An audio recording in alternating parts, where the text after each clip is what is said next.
3:03, I will begin. Oh, soon? Coming to your neighborhood? I'll be there as well. So at the time of 3:03, I'll begin the Thursday, October 23rd meeting of the Sacramento Public Library Authority Board. May we have the roll call, clerk? Roger Dickinson. Here. Karina Talamontes. Here. Phil Pluckybaum. Katie Maple. Here. Mai Vang. Here. Phil Cerna. Patrick Kennedy. Rich Desmond. Rosario Rodriguez. Pat Hume. Mary Jane Lopez Taff. Here. Rod Brewer. Here. Kevin Spees. Present. Tim Reed. Linda Budge. Tanya Kravchuk. Bina Lefkowitz. Here. And who else is attending? That gives Nick- us 8 Nick members. Blois. Is Nick Blois there? So we have 8 members present. Thank you, clerk. And now we have the meeting statement. This meeting of the Sacramento Public Library Authority is broadcast live and recorded with closed captioning. It is cablecast on Metro Cable Channel 14, the local government affairs channel, on the Comcast and DirecTV Uverse cable systems. It is also live streamed at metro14live.saccounty.gov. Today's meeting replays Saturday, October 25th at 4 p.m. on Metro Cable Channel 14. Once posted, the recording of this meeting can be viewed on demand at youtube.com/metrocable14. The meeting will also be recorded via Zoom. A DVD copy will be available upon request no later than 2 weeks following today's meeting. The full agenda, including reports, is available on the library website at www.saclibrary.org. Members of the audience wishing to address the board should complete a speaker identification form located at the back table and give it to the clerk. Members attending via Zoom should raise their hand in the Zoom program. Please speak clearly when addressing the board and state your name for the record. Comments are limited to 3 minutes so that everyone may be heard. Thank you. And now we have the Pledge of Allegiance. Everyone, please rise if you are able.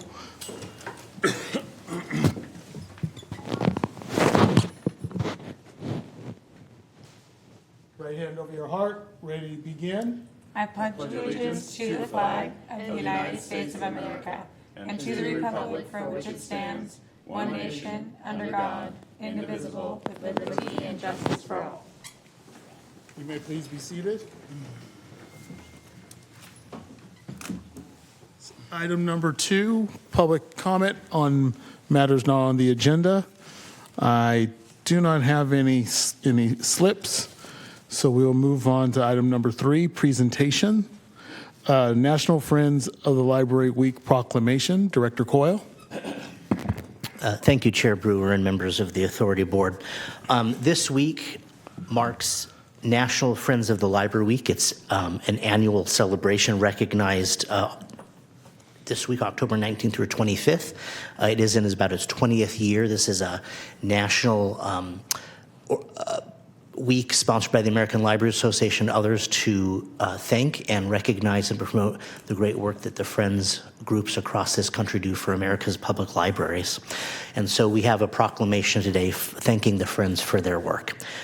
It's a little lengthy because the Friends do a lot, so I ask for your patience as we share all the great things the Friends have done for us. Whereas National Friends of the Library Week is celebrated throughout the nation in Sacramento County and all of the cities and communities therein from October 19th to October 25th, 2025.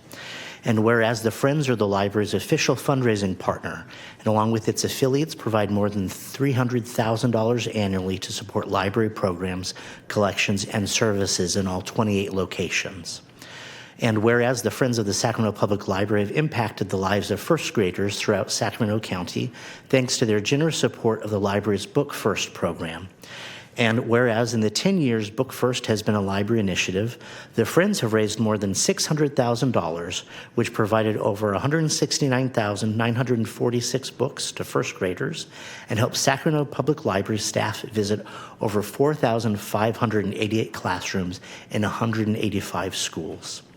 And whereas through its legacy arm established in 2021, Friends Investing in Sacramento Public Library, the Friends have raised over $569,103 for the Rivka Sass Young Readers Endowment Fund and holds almost $2,543,000 in other invested funds, which are used for general improvements to library services in Sacramento.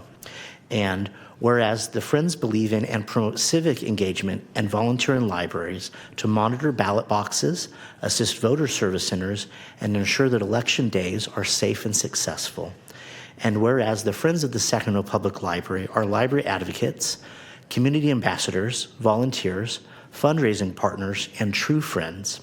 And Friends' gift of time and commitment to Sacramento Public Library sets an example for all in how volunteerism leads to positive civic engagement and the advancement of our community. Now, therefore, be it resolved that the Sacramento Public Library Authority Board does hereby proclaim National Friends of the Library Week and thank the hundreds of friends who support and enhance our libraries. Great. And Chair Brewer, I'd also like to mention that it's been brought to my attention that since they've begun donating money to the library, their friends have given over $1 million to the library in total, and it's even more than that. They are a tireless advocacy group, and we appreciate their friendship and all the good work they do to support libraries across our community.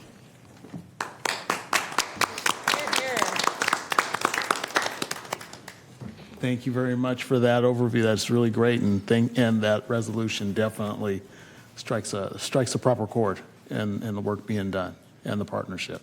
So thank you so much. And then we'll have for the record that Director Mora is now present and with us.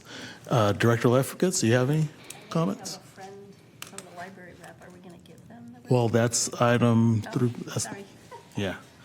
And so now we have item 3.2, Friends of the Sacramento Public Library.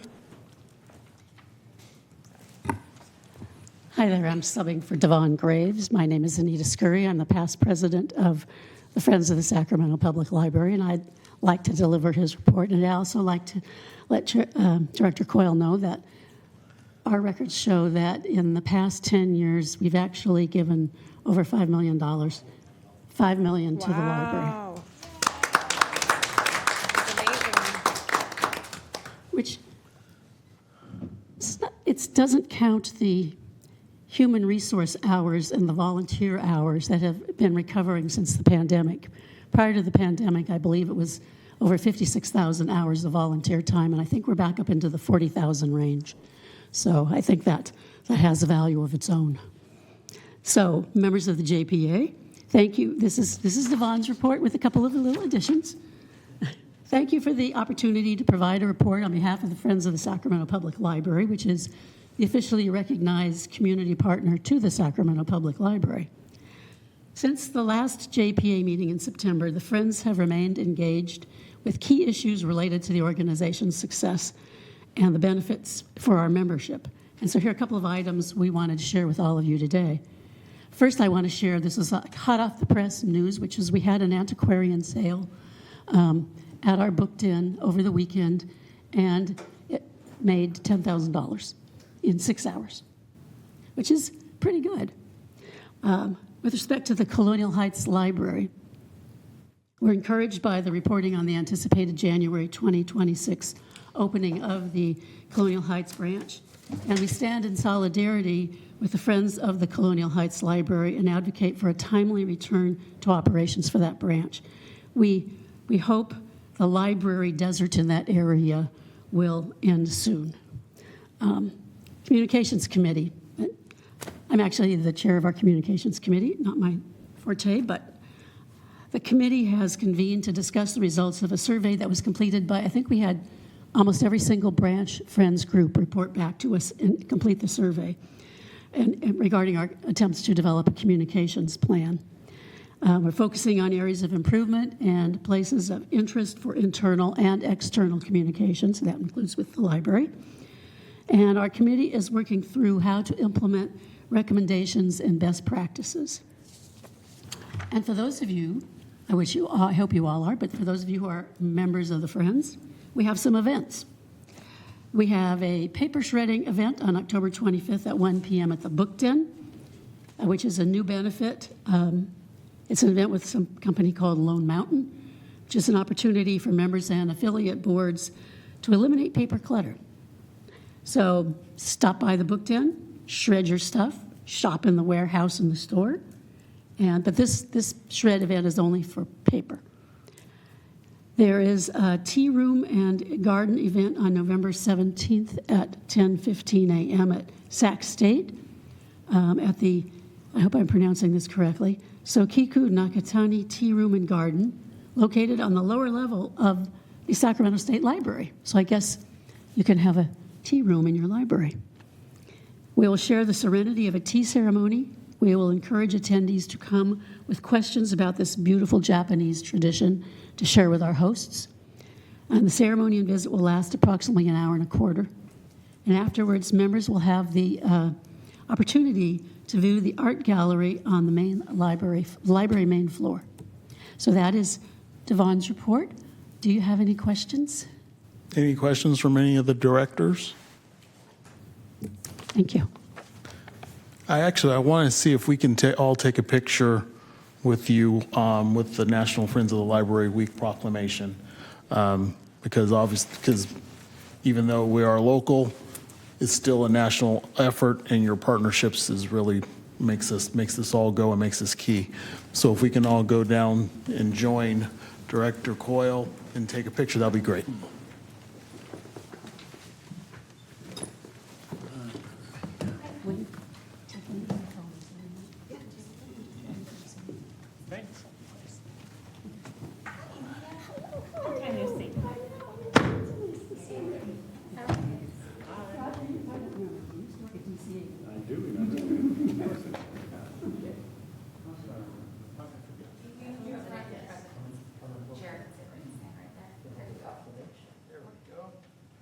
My husband would say, never do straight on.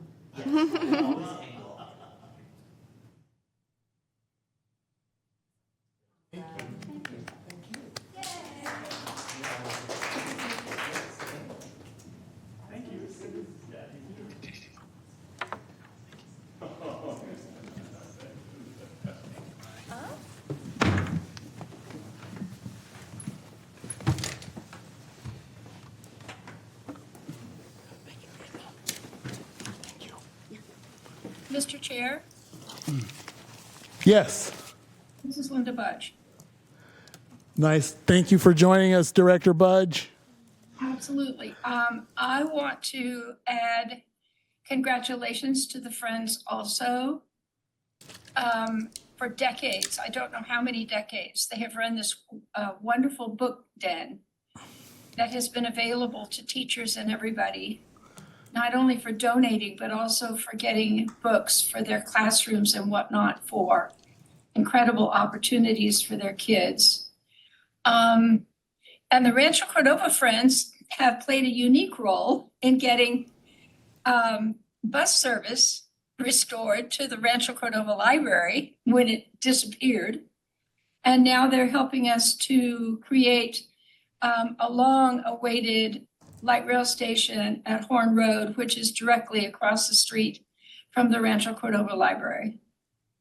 So I want to congratulate Pam Whiteley and Jerry Jaggers and all their team. Thank you so much, Director Budge. And congratulations for the progress out there in Rancho Cordova. So now we move to item 3.3, Building Projects Update. Deputy Director Keller.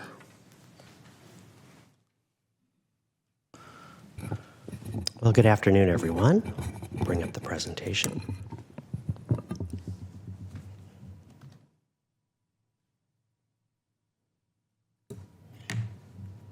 Ready? Dramatic pause for the presentation to come up. All right, good afternoon, everybody. Today I'm going to provide an update on the Colonial Heights library restoration, as well as the other building projects that we have going on.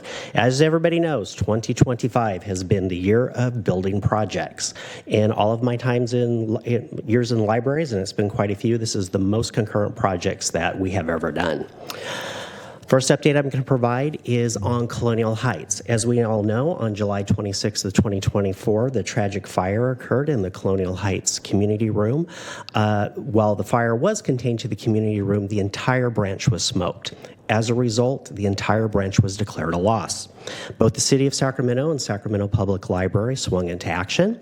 As early as August 7th, we were working with our insurance provider for compensation for the loss. The City of Sacramento entered into contracts with Belfor, the restoration company.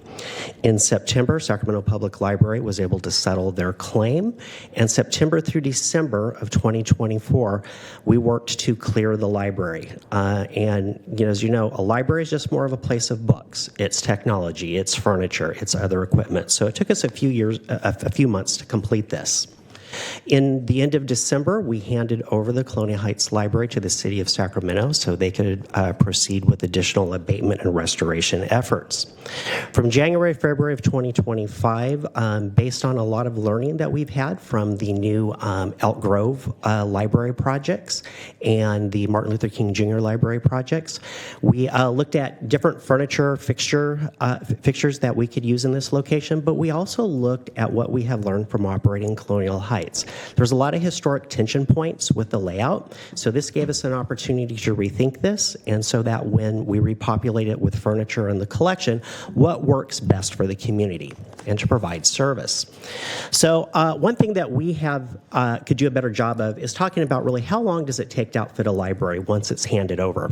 When we receive a library from a jurisdiction, it can take up to 3 to 6 months to outfit it. While we have done all of the ordering of the furniture, fixtures, and equipment and the collection, there's a lot of the actual receiving of the items. I will say in all the years I've been doing this has by far been the most frustrating time to receive items on time. There have been significant delays.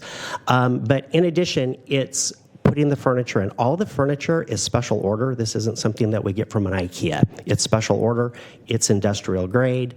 We have a lot of IT infrastructure set up, as well as the actual final installation of the collection, which I'll talk a little bit more about, and all of the equipment. And then again, preparing it, kicking it off for the community so they can enjoy the space. So a little bit about the collection. If you look at the collection, what's going in, there's approximately 22,798 items that are going in. That translates to 2,637 linear feet of shelving, 217 bays. If you were to line up all the books, that's a half a mile of books. And there's a lot that goes into this collection. It's everything from adult, children, to teen. It's very detailed on the different aspects of the collection that we offer. So from purchase to shelf, the actual library book processing journey is very long. We just can't buy a whole bunch of books from Amazon and put them on the shelf. There's a lot of work that goes into it. The books have to be ordered. They have to be sourced. In many cases, it's very difficult to source. Typically, for a opening day collection like this, the providers ask at least 18-month time frame. So our provider was very aggressive in being able to provide us items for the opening day collection. But there's the acquisition and ordering. There's the actual cataloging of the materials. Think about this as like providing an address for your home. There's actual the physical processing of this. This is putting the Mylar jackets on, the RFID tags, the labels. It's a very extensive process, as well as linking the items in the library system and quality check. Unfortunately, some items, we receive and maybe the last page is missing. So sometimes there's issues there, as well as then finally getting them on the shelf. So it is quite an extensive process. So we have been working since March is when we started all of our major ordering. We ordered the collection, the technology, the furniture, and then some additional items have trickled in with some ordering as we identified a few things that were missing. And these are mainly just some items like some artwork and such. So through June through August is when the City of Sacramento basically handed the building over to us. During that time, as with a home, there's always going to be some issues with it. We had issues with some electrical issues. There were some carpeting issues, some ceiling tiles. Shout out to the City of Sacramento for addressing those. So it's given us the opportunity to proceed forward with further outfitting the library. In September and October, we hit a major milestone because of the extent of damage that was done in the community room and how all of the power and data ran through there. It took a little while longer than we had planned to have our building security systems and card readers online, but those are officially online now. So October has been a very busy month. On September 30th, we took possession of the library computer tables as well as some of the adult furniture. And on October 2nd through 10th, the City of Sacramento removed all the boarded up windows and installed the glass. On October 13, our shelving installation was complete, as well as we have started the construction clean, which just finished yesterday. On October 27th, we will be receiving our final order of the public furniture, which is very exciting that we'll be receiving this. Also, on October 27th, the first delivery of books from our media hotel will be arriving at the Colonial Heights Library, and we're anticipating the new items to arrive on October 28th. That will be one of many deliveries. So one thing to remember is that when we do order books, it's usually a couple major deliveries, and then items have a tendency to trickle in over the next 3 to 6 months. So that is an update on the Colonial Heights. Oh, nope, sorry. I missed there. In terms of completed milestones, I said we had furniture and infrastructure completions, as well as shelving and security installations and service desk install. I'm now going to share a couple pictures, and I do want to apologize in advance that I am one of the world's worst picture takers. What I can guarantee is there's no pictures of my thumb in here. So this is when you're looking into the Colonial Heights Library. You'll see that there is new carpet as well as paint, and you can see there's a bunch of shelving and furniture in there.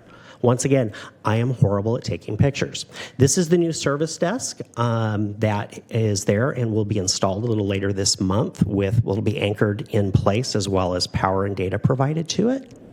This is the shelving. All the shelving is in, and you will notice that everything is labeled and marked for the collection to go in. Everything has a place. We have an intelligent material management system that tracks where every item is at any point in time on the shelves, and it has to go exactly there. This is the computer tables. This is one of the friction points that we used to have. This was an area where we had a lot of angst, being that the computers were so pushed together. We will be moving the computers over to the window area, which will provide a lot more versatility, and we'll be moving the furniture in the middle of the library, which will make it much more user-friendly. Community room restoration, major milestone. Appreciate the City of Sacramento for approving an action on October 21st so that they can finish the restoration of the community room. This is a picture of it as it stands right now. We're very excited about that because the community room is an essential piece of the library. This is where our story times occur. This is where lunch at the library occurs. And most importantly, in 2026, it will serve as a vote center. So we're very excited that this will be back into service soon. So as we head into November 2025, this is our final preparation. Our second collection drop is anticipated to occur in early November. We are awaiting confirmation from our vendor. Our staff will start to return. The construction fence will be removed over a certain portion of the library. Please keep in mind that construction still will occur in the community room, so there still will be a fence over a portion. And as what is part of our final install progress, we install the public computers and the public technology once all the furniture in the collection has been placed. We are right now targeting a December 2025 soft opening. We know how important it is to have this library back in service. We wish it could be done faster. We are moving as quickly as possible. So we will have more information on a soft opening. By January 6th, the Colonial Heights Library will be open, and so we are very excited about that. Now, moving on to the next set, as I said, 2025 has been a very busy year. There are 3 major projects that were funded by the California State Library's Building Forward Infrastructure Grant. Those are the Martin Luther King Jr. Library, the Elk Grove Library, and the North Sacramento Hagenwood Library. Both of these projects are making incredible progress. And I just want to reiterate again, when we do receive these buildings from the jurisdictions, it will take us 3 to 6 months to outfit these buildings and open them to the public. So the King building, the Martin Luther King Jr. Library is moving along very quickly. You can see on the left, that's the depiction of the main floor. This is the progress that they have. They've had substantial abatement of materials. They've started framing the building. It is really starting to come together. In addition, the city of Sacramento has also in the process of installing EV charging, which will be a very much needed addition. The Elk Grove Library project is also moving very quickly. As you can see the depiction of what the main entrance will look like. The two pictures to your right are where it's at right now. They are in the framing process of the building, as well as finishing the roof, and more progress will be made. And finally, the much-awaited North Sacramento Hagenwood Library construction project has officially started. We started with our kickoff meetings. This is the depiction of what the building will look like. We will be able to provide more of a detailed timeline on all of these projects at the next authority board meeting, as we are heading into the winter months, and sometimes with weather, it does impact the timelines. So we'll be providing more information. And as you remember, at the last authority board meeting, I presented about the Isleton renovation update, where the city of where the River Delta Unified School District had ran into some issues with some additional costs as a result of unplanned modifications to the building. The city of Isleton voted to use supplemental funding to help backfill the budget deficiency, and we're anticipating to return the Isleton Library back into service at the end of November, early December. And finally, as if there weren't enough projects already going on, there are still additional ones that were funded by the Building Forward Infrastructure Grant project, and most of these are county locations with the exception of Del Paso Heights. Del Paso Heights has been going through a parking lot renovation project where ADA enhancements were done, as well as putting in the necessary EV charging infrastructure. That project will complete in November, and we will be able to reopen the branch. Southgate Library will be going through ADA and accessibility enhancements in December. Walnut Grove Library will close from November and reopen in December for a much-needed HVAC overhaul and installation. The Arden Dimick Libraries in April and May of 2026 will be having ADA accessibility enhancements as well as HVAC improvements. Carmichael Library from February to March of 2026, ADA enhancements. And from February to March of 26, North Highlands Antelope Library will also be having ADA enhancements. And in 2027, the last project that the county has planned to close out their Building Forward Infrastructure Grant program is the Sylvan Oaks Library, where there will be ADA improvements as well. We are closely working with the jurisdictions to try to schedule these so that we do not have multiple locations closed at once. So based on that, that is my presentation. Does the board have any questions? Thank you for the comprehensive overview. Definitely like the updates that are going on with Colonial Heights, and definitely love what I'm seeing from the Elk Grove Library update and the speed that is moving. So I'm very pleased to see all this happen. Director Dickinson. Thanks, and thanks for the report. The question I have is triggered by what's going on with Colonial Heights, but it really, I think, has more general application. It goes to your comment that it's 3 to 6 months after completion of construction before a branch is actually opened, and it makes me wonder whether or not there are steps that could be taken in preparation by the authority for occupation and then operation that could be advanced beyond what their schedule is now. And I mean, it could apply to potentially, I suppose, to Colonial Heights, but certainly to other projects as well. For example, with Colonial Heights, you may be acquiring a new collection, but you know the space you've got. At least I presume you know the shelf space you've got. You know the layout you're going to have. You know a number of the elements that are essential to actually placing materials, furniture, and the rest, and then opening.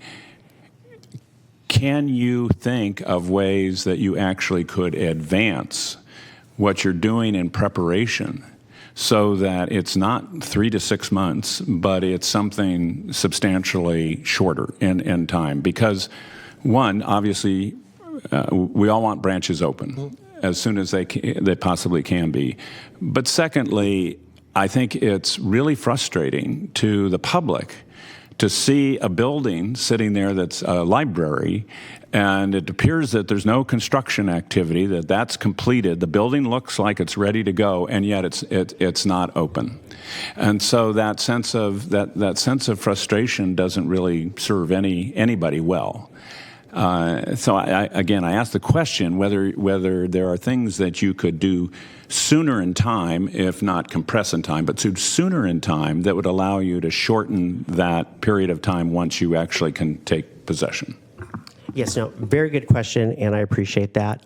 Yes, we are always looking at process improvements, and one of the things that we're working with is with the furniture vendors and the book vendors to have more of an accelerated time frame. We have put orders in plenty of time, but I'll be honest with you, we've had some shipping delays, and so with that, we are being more aggressive with basically giving hard timelines for the vendors for quicker delivery of items and accepting them. I do understand it is very frustrating, especially in the case of Colonial Heights, and we are trying to do process improvements, especially with trying to work a little more closer with the vendors, not that we have not been, but trying to accelerate delivery. So one of the major challenges, let's be very candid, is going to be with collections as well. You know, there's been, in an informational item I have, there is an issue with a major change up with a book vendor in the library world right now. So it is creating a little bit of tensions for everybody to get collections. So we're also working through those issues as well. So we have done postmortems on these and looking at where we can improve it moving forward, especially so that we can cut down that 3 to 6 month timeline to even quicker. But there also are some things that we don't always have control over. So in some issues, there are cases where we have issues with telco providers in being able to reestablish service to a building. So there's a lot of challenges, and we are definitely working on continued process improvements.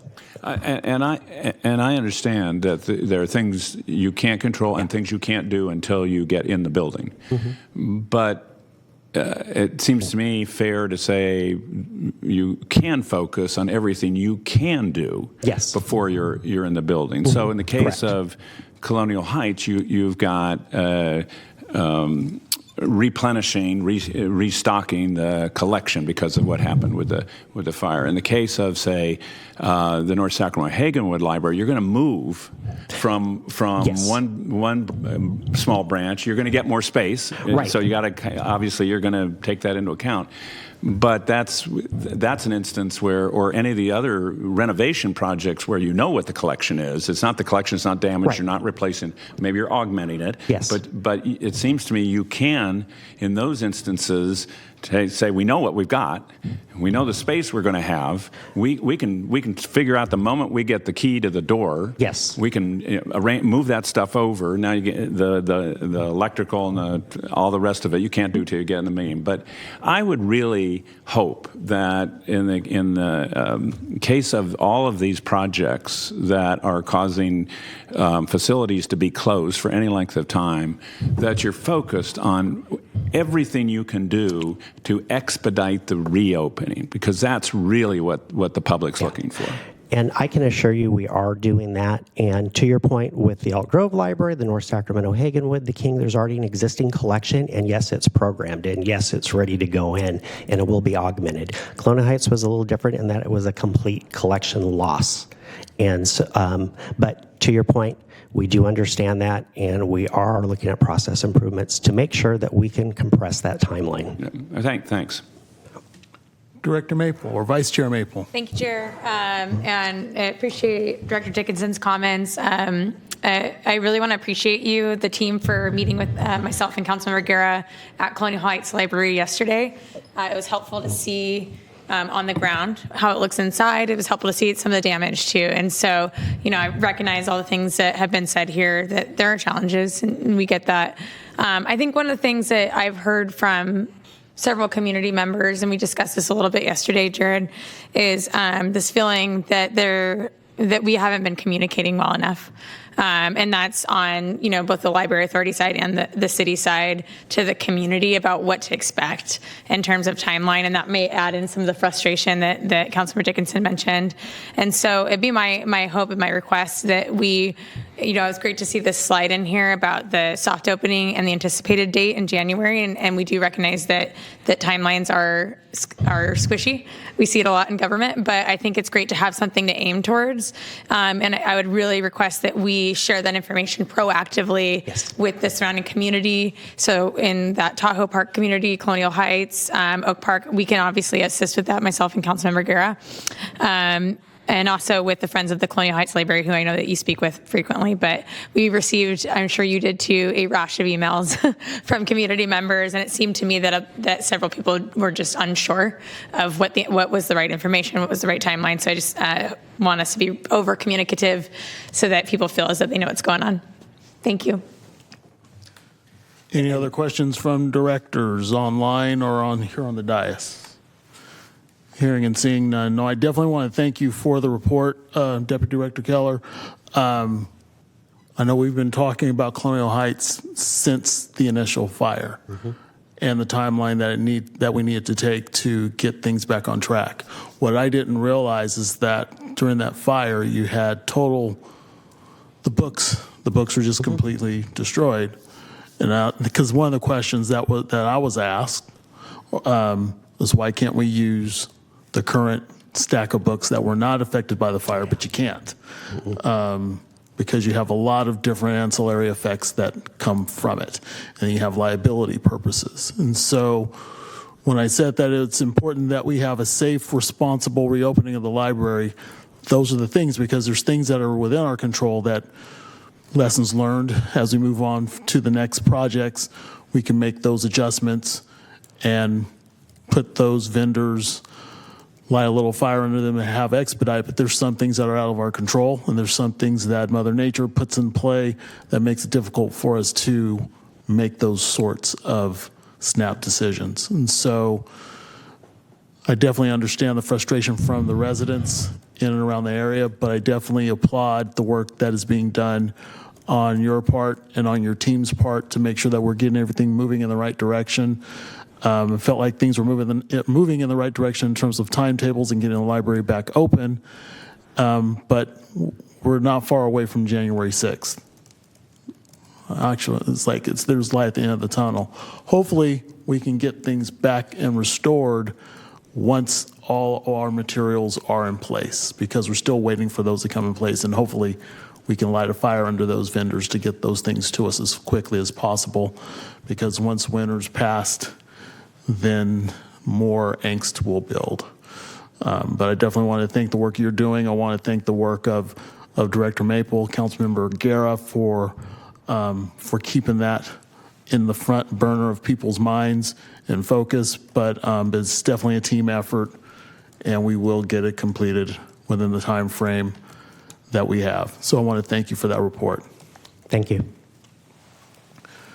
So now we move on to item 3.4, brand and website presentation. Lisa Martinez.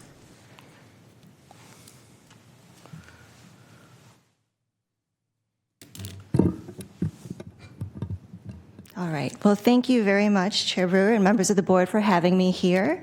I'm going to give myself a second just to get that presentation up, but I am thrilled to be before you today to share with you some of the work our team has been doing. In just a few weeks, we will be introducing a new brand, a new look for the Sacramento Public Library, and a new website. So that will launch on November 5th. And before I dive into what it looks like and what to expect, I want to share with you a little bit about how we got here and the why behind this project in general.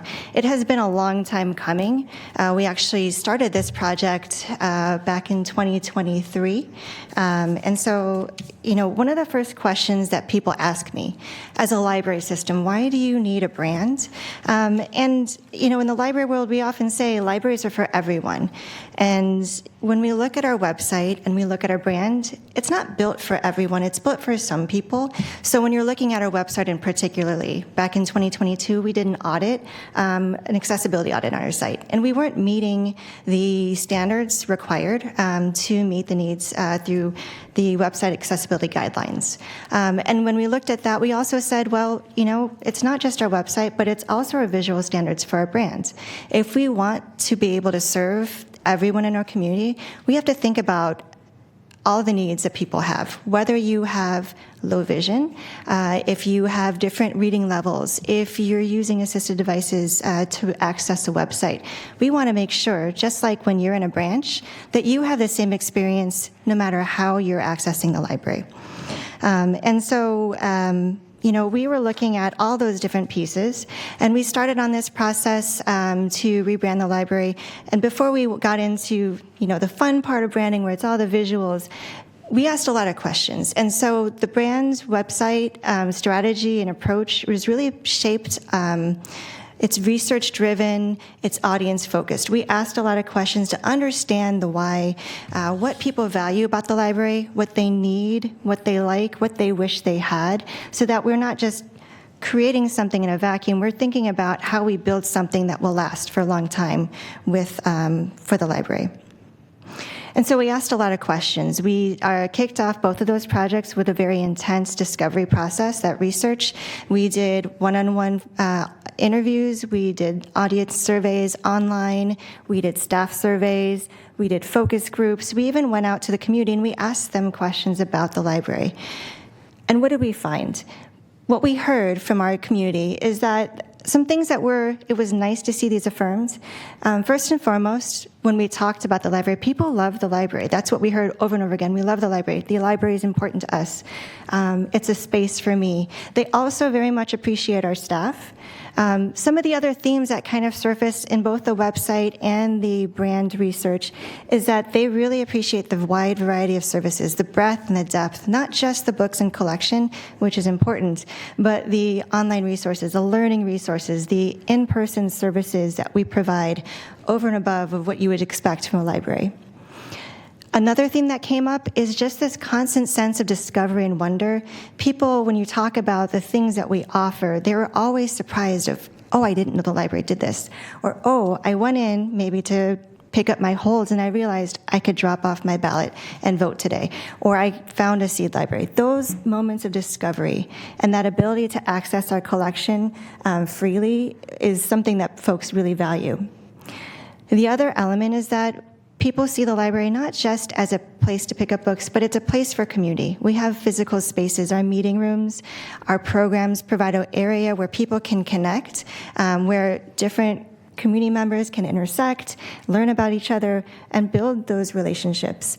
We also provide online spaces for people, too, if they can't get into the library. And then finally, we have 28 branches across the entire county. Every experience is slightly different at every branch because we reflect the communities that we serve. And so our collection might be a little bit different. The services and the amenities might be a little bit different for each branch. So we took this research and we wanted to distill it down into some salient points, some big ideas.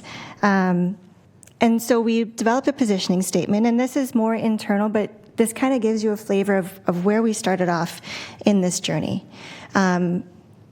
Our positioning statement is Sacramento Public Library supports a diverse community and fosters equity through unique public spaces and services for all that redefine the library experience.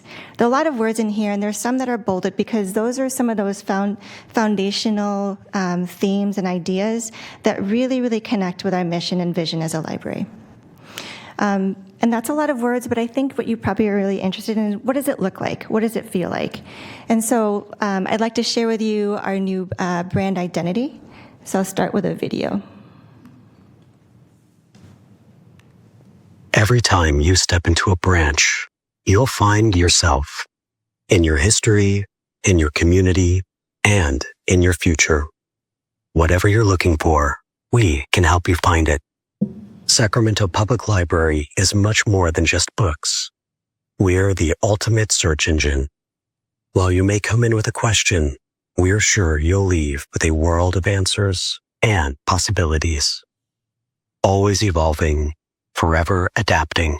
We're on this trip together. Sacramento Public Library. Discover more than you expected.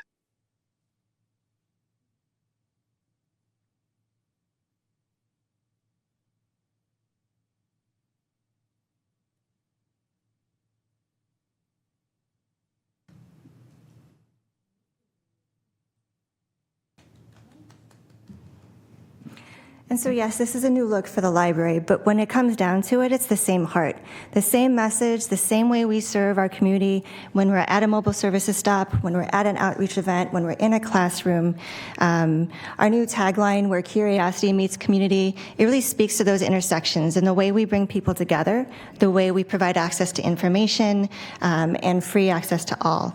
And I want to talk a little bit about some of the design choices too, and I forgot to mention in the beginning of this that our current brand has served us well, and we've had it for over a decade. And before that, we've had various iterations of our brand. One of the challenges that we saw with our current brand was that from far away, if you didn't know us, you didn't know that you were looking at the library. So when we're looking at the design of this new logo, we wanted something that read library. And our bread and butter, it's all about the books, right? The stories, the pages that we turn, and bringing people in. And when people think of the library, that's what they think of first. But there's so much more to discover beyond that, and that's where you see that expansion in different directions. Those pages break off into different pieces. They represent all the different ways that we serve the community. There's also a lot of pieces that fit together, kind of like a puzzle, and they're all different shapes and sizes that kind of speaks to our 28 branches, all the different communities that we are serving throughout our region. And there's also these spaces are filled in with color and these empty spaces. We want to make sure that people can see themselves in the library. We want people to be able to see themselves in our collection and our services, to know that they have a place here at the library and know that we're going to leave space for them. And those intersections really are what, those themes that we pulled into this. You'll also notice that there's no color hierarchy, too. We don't have a dominant color. And when we think about Sacramento County, the Sacramento region is one of the most diverse in the country, right? When you're thinking about language, we want to make sure that we have a lot of different options, and our collection is available in 13 community languages. You'll see when I show you our website that we have some new tools and features that allow you to translate our website into different languages as well, that we want to make sure that everyone sees that they have a space here.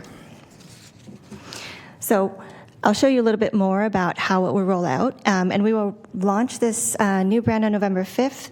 It's a starting point. It will take us quite some time to change out the logo, the look, all of the materials, and we're going to start first and foremost with a digital launch with our new website. So our new color palette was inspired by our community, our environment. We've got railroad steel, Capitol white, midnight stacks, royal purple, Rose Garden Pink, Neon Tower, Theater Orange, Tower Bridge Gold, and Delta Blue. We have a lot of flexibility. We want this brand to last for a long time, and so we have a lot of different options and variations that will grow with us, that can evolve with us, but will always represent one Sacramento Public Library. This is an example of what an exterior building sign will look like. We haven't gone down that. That's a next phase of this project of introducing the new logo onto our exterior buildings with 28 locations and different facades. It will take us some time to introduce this. And then what we will also do when we introduce that brand on November 5th, we have a number of different marketing materials that we'll be rolling out with that initial phase. And you'll see that we're also working through and making sure that we have the ability to produce materials in multiple languages and in different formats, so that when we're out and about, we're able to speak the languages that people are most comfortable with. So the big change that you will notice on November 5th will be our website. While we'll have everything there, all the content that on our current website will still be on our new website, it's going to look a little bit different. It'll feel a little bit different, and we're hoping that it'll be a lot easier to use. So some things you'll notice, it'll be easier to navigate. We'll have more streamlined navigation and more plain language. You'll be able to find what you're looking for, but also we have some tools that let you discover more. So you might be looking at books, but you'll find things that are related based on audience or categories. We're chunking out the content so it's easier to skim and read, and that works really well when you're working on smaller devices like mobile. And also we wanted to make sure that it works with assisted technology. Regardless of how you're accessing the website, we want to make sure that you're able to use it. Ultimately, the website should mirror that experience that you get when you walk into a branch, where we adjust and we work with you to find what you're looking for. So this is our new website. This is the home page. Oops. I'm going the wrong way. Hold on, let's get back here. I'm not sure how to, can you help me get back into the? Well, so with the homepage of the website, you'll see a different navigation that will make it a little bit easier to use. Again, we will be launching this on November 5th. It's that very last one on the bottom, I think. Just open that up and I'll get there. Here we go. I don't think, is there oops. Okay. Forgive Every me. time. Nope. I did it again. Okay. I will share that new website with you, but it definitely is visual, highly impactful. We have a lot of icons, different ways for you to find the information you're looking for. And again, we look forward to introducing this to the public. This is the starting point, but it's a way for us to continue to make sure that the library is relevant, that we're able to connect with people, that we're able to share what we offer so that everyone has that opportunity to connect at the library. Thank you very much. I'll open up to any questions if anyone has any. Thank you, Lisa.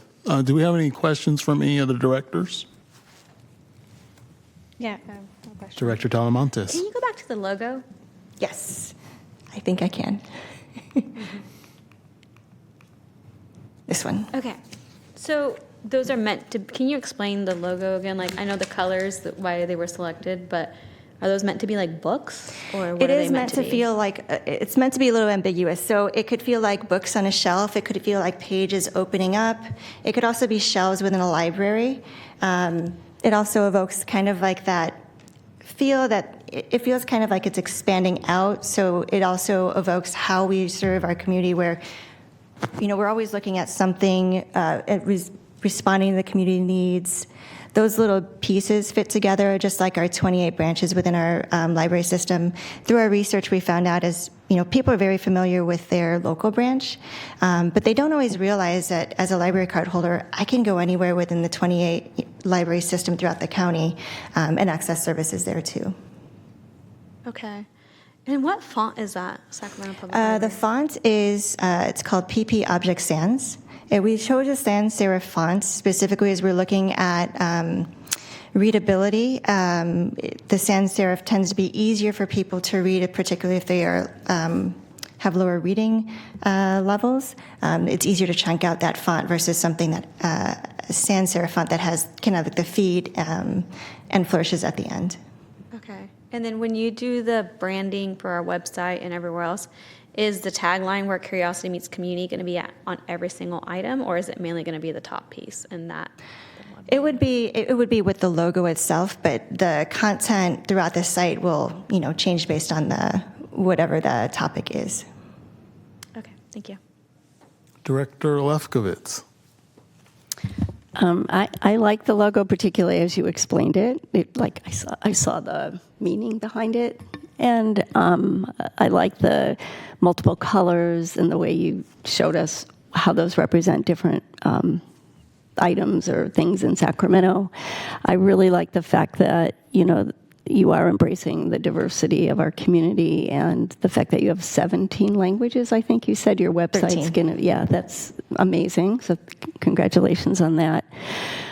Could you talk a little bit about where curiosity meets community and explain kind Sure. of your understanding of that? So that came from our research. So when we were talking about the library with patrons, with community members, there was always a sense of wonder when it came to the library. I had no idea that the library offered this. That idea that being able to ask questions and be curious, and it could be anything from something as simple as your reading choice. So if I always read, I like a lot of cozy mysteries, right?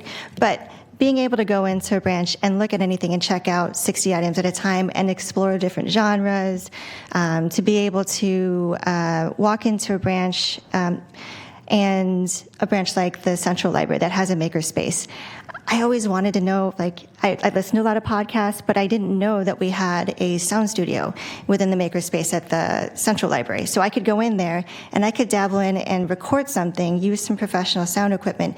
And if I'm curious about developing a new skill, if I want to learn how to DIY something, we have online resources and tools that can do that. It speaks to that ability where you can come to the library if you have this inkling that I want to do something, I want to learn something, I want to find something, most likely you'll find it here. Another example is, say, our Library of Things. I sometimes dabble in home improvement projects, but I don't have all the tools, and so to be able to borrow a leaf blower or a pressure washer from the library without purchasing it, it's that curiosity and that wonder that evokes how we approach our collection. Also, if you go to some of our programs, if you've ever been to some of our early learning programs, particularly Explore and Learn, you'll see that as the kids are, where we create these experiences where kids can play. But that's a part of learning, too. And watching them grow and evolve in those moments is really powerful and impactful. It also happens when you get a collective group together, like we have done for our U Beach Strings quartet concerts at the Galleria. That collective awe and wonder is something that the library does and does so well. And then the other part is just that intersection of community. When you walk into a branch, you'll see your neighbors, but you'll meet people that you've never met before. You'll have conversations with people that are just there. When you go to a program, maybe you join a book group, and you might meet a new friend, you might meet a new colleague, you'll have conversations with people. And I think what the library does really well is we're a convener. We bring people together, and then that intersection between the people in our community and those ideas, I think, is really what sets not only a library apart, but Sacramento Public Library. Well, thank you. That was, I do agree that so many people say to me, I just didn't know the library did all that. So I like the way you described it, and I hope as you do your marketing, some of those unique things that the library offers will get lifted up and shared, so people will become more curious. I always think of the library as a place for everyone. So just especially as I get to know more and more about what this organization does, which I think is a really special thing, that everyone can find a place in the library. So thank you. Thank you. Mr. Chair? Yes, is that Director Budge?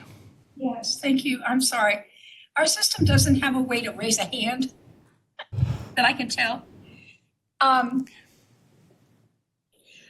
I just want to say that I completely understand the difficulty in branding or rebranding. It is an incredibly difficult exercise, and trying to please everybody is extremely hard. Personally, I have not liked the logo that we have been using for the last 8 or 10 years. And so I find this very refreshing to actually go back and say that it's the Sacramento Public Library. I love the tagline.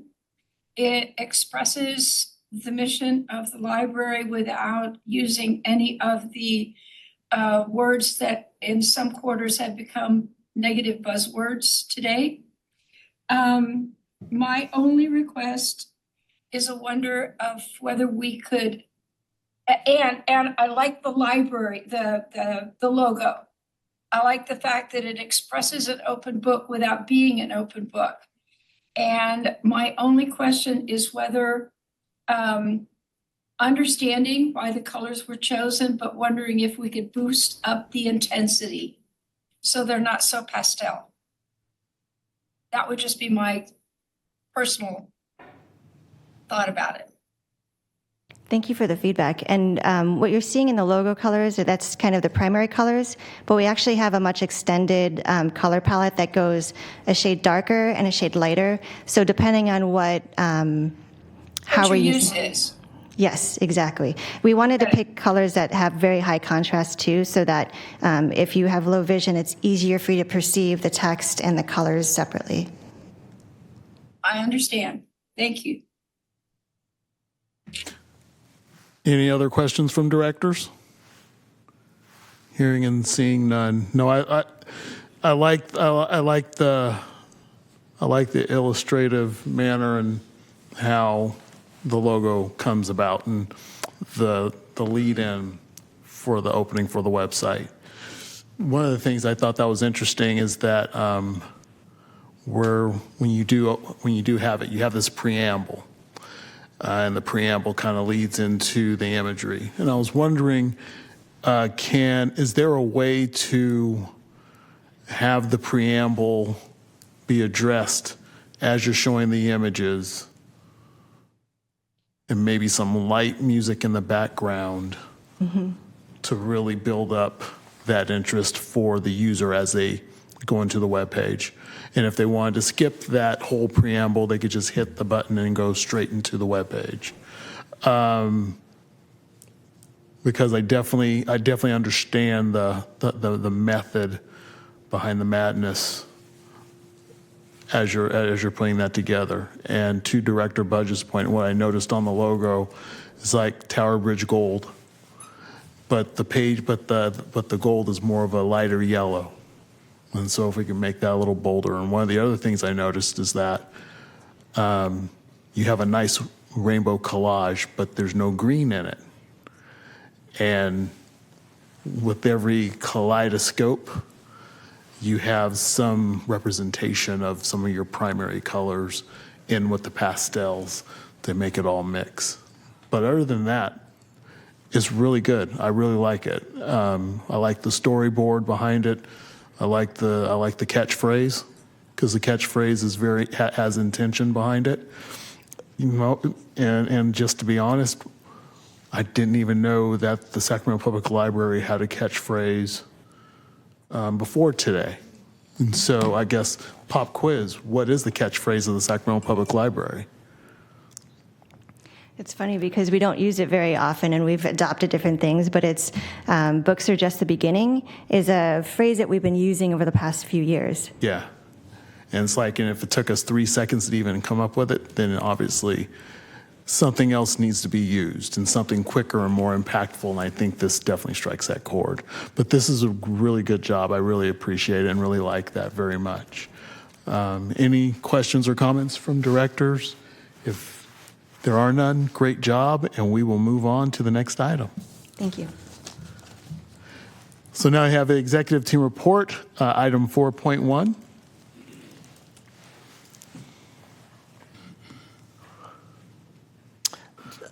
Thank you, Chair Brewer. I'll draw your attention to the written report and a couple items I'll highlight. This last month, we had the honor of celebrating 50 years of service at the Rancho Cordova Library. We were joined by Director Budge and some large numbers of the community came out to support that, and it was a great event to have people reminisce on their early experiences in the library. We, in fact, had a retired staff member who recognized some of the customers who had come for that day. So it was really a little homecoming of some sorts for some staff and members of the community. It was really a great opportunity for us to showcase the work that the library has done in that community for the last 50 years, and we appreciate the support of the member jurisdictions in making that happen. We've also had some very large events this last year, or this last month rather. Jodi Cantor, the Pulitzer Prize-winning New York Times reporter, spoke on her book and spoke to a capacity audience at the Galleria. It was very fascinating to hear her recitation of breaking the Harvey Weinstein story and some of the issues around journalism today.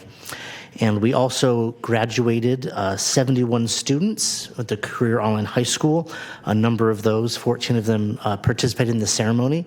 And this is our 11th year doing this program with partnership with the State of California State Library. And since we launched, 365 people have earned their high school equivalency diploma through this program. So we're very proud to continue to offer that to help our members of our community continue to learn and grow. And this month we closed on Wednesday, October 15th for our annual all-day staff day. And that was a full day of workshops and presentations and interactive experiences for staff to hone their skills and better themselves as library professionals. We were honored to have a presentation and a keynote by Shemichael Holman, who is the author of a book called Meet Me at the Library, A Place to Foster Social Connection and Promote Democracy. We chose him as a speaker because that dovetails with our strategic plan and direction for the next couple of years. And then we were, in the afternoon, Lesa Kananeapua Paleo Lozado, who is the former ALA president, American Library Association president, and the director of the Glendale Public Library, made the trek north and gave us a presentation on staff culture and development.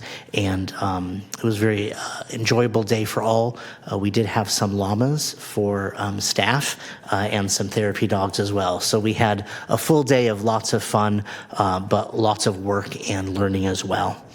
And the highlight of that. Just a quick clarification question. Yes, Were those therapy llamas as well? Or? Yes. Oh, amazing. Yes. They were arranged for. They didn't just show up randomly. We hired a group that is here in Northern California that does this, and the llamas are very well behaved. This is our second year in a row having them, and they were such a hit last year that I think that was our number one request from the staff this year was to have the llamas. So we were happy to have them, and they are cute. Not my thing, but we had them nonetheless.